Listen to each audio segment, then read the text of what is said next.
మరి 10 సంవత్సరాలు తెలంగాణ వచ్చిన తర్వాత బీఆర్ఎస్ పార్టీలో నేను మంత్రిగా లేకపోయినా, సంతకం చేసే అధికారం నాకు లేకపోయినా, ఒక ఎంపీగా ఉన్న, ఎమ్మెల్సీగా కొనసాగిన. ఆనాడు చాలా సందర్భాలలో మిగతా అమరవీరుల కుటుంబాలకు ఎవరికైతే డబ్బులు అందలేదో వారికి ఇంకో రూపంగా డబ్బులు ఇవ్వాలని అంతర్గత వేదికల మీద అనేక సందర్భాల్లో నేను చెప్పడం జరిగింది. కానీ ఇవాళ నేను మనస్ఫూర్తిగా అమరవీరుల కుటుంబ సభ్యులకు, అమరవీరులకు, తెలంగాణ ఉద్యమకారులకు చేతులెత్తి నమస్కరించి క్షమాపణ కోరుతా ఉన్నా.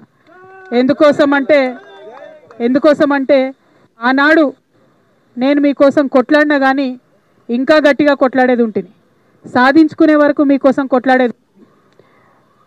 ఇవాళ నేను కోరేది ఒకటే, మనం ఉద్యమం డబ్బుల కోసం చేయలే, మన ఉద్యమం మనకు ఉద్యోగాలు రావాలని చేయలేదు, తెలంగాణ యావత్తు బాగుండాలి, అందరం బాగుండాలని చేసినాం. కాబట్టే ఇవాళ ఇక్కడ ఈ పవిత్రమైనటువంటి గడ్డ సాక్షిగా, ఈ అమరవీరుల స్తూపం సాక్షిగా నేను ప్రమాణం చేస్తూ ఉన్నాను. ప్రతి అమరవీరుల కుటుంబాలకి 1200 మంది కుటుంబానికి ₹1 కోటి ఇవ్వాలని ఈ ప్రభుత్వాన్ని నేను డిమాండ్ చేస్తూ ఉన్నాను. ప్రతి అమరవీరుల కుటుంబానికి